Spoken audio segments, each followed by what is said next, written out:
celebrating 15 years of leadership.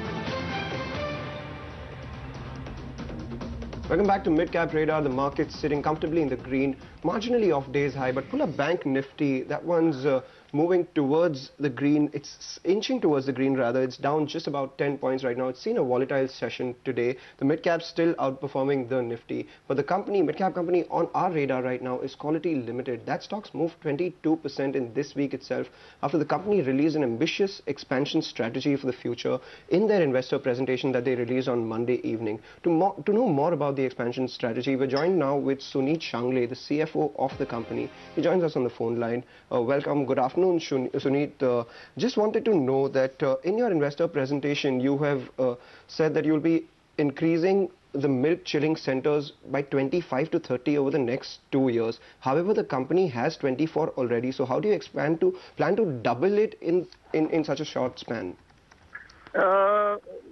We started procuring from MCC models from 2012.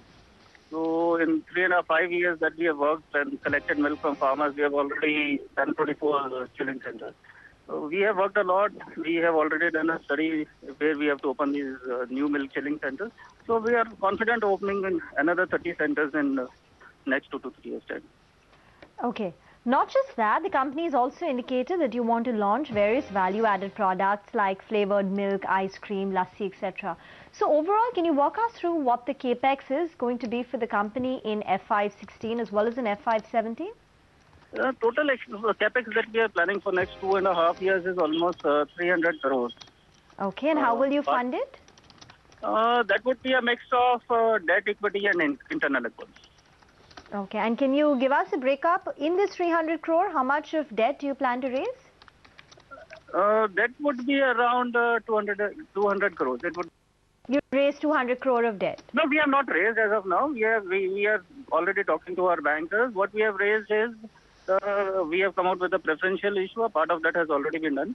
Part of that we have raised. So we are speaking to bankers. So you will raise 200 crore more of debt for your capex plans of 300 crore? Yeah, right. Okay. All right, Sunit, also wanted to know that you had a plan to get about 50% of your milk requirement directly. So how will that affect the margins? What will be the incremental benefits on the margins?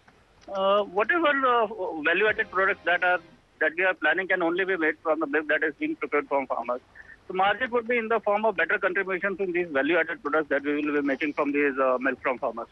No, my point was that currently 15% of the milk is directly procured from the company from their MCCs.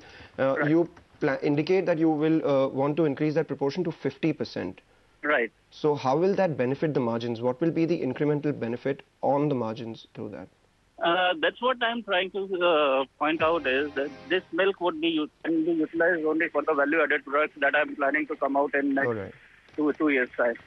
So the margins would be coming in the form of better realizations of margins in these value-added products. Okay. So give us a sense, your current margins would be in the range of what, 6% on an average? 6.5% maybe at the EBITDA level? EBITDA level is around 6%. Okay. So your current EBITDA is 6%. For value-added products like flavored milk, ice cream, what could be the EBITDA margins you hope to enjoy? It would be very difficult to predict right now, but then it would be much higher than what we are doing right now. All right, and also a word on competition, because a lot of the other companies are also going into the premium milk segment. How would you tackle that? The products two products like flavored milk and UST have got a huge market. Flavored milk is capped at around 1,000 crores this time, growing at a rate of almost 30%. So there is scope for everybody to sell these products in the market. Even overall, if you see the market is claimed to be between 3 lakh crores. Milk market is there. So I don't think competition would play a very important role. Everybody will be able to sell what they are producing. All right. No, I asked that question specifically because I also wanted to know your view on selling and advertisement expenditure. How much would that be as a proportion of your revenue going forward? We are launching these products in a very staggered manner. So our advertisement spend would be spread over a period of next 2 years. The initial plan is to first launch these products, have a free, because once you go in for a budget, you need to have a bucket of products on which you can spread these advertisement costs. So once these products are there in the market, we are working on the budget, though we have already tied up with ad agencies. But then we will be finalizing in another month's time.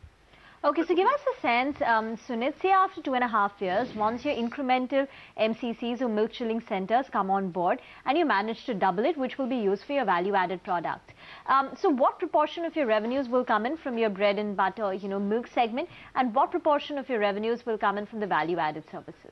Milk otherwise will always remain the principal product because, even other companies that are doing this, almost 60% is the milk.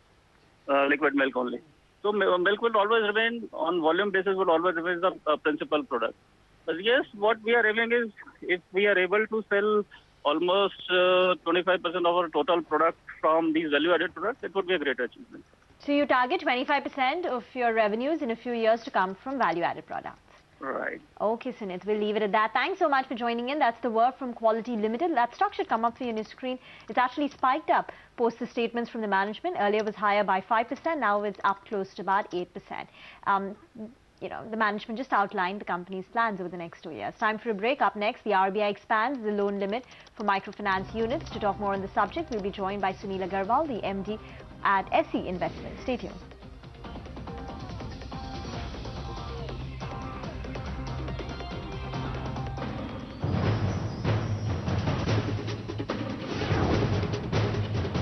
CNBC TV 18, celebrating 15 years of leadership.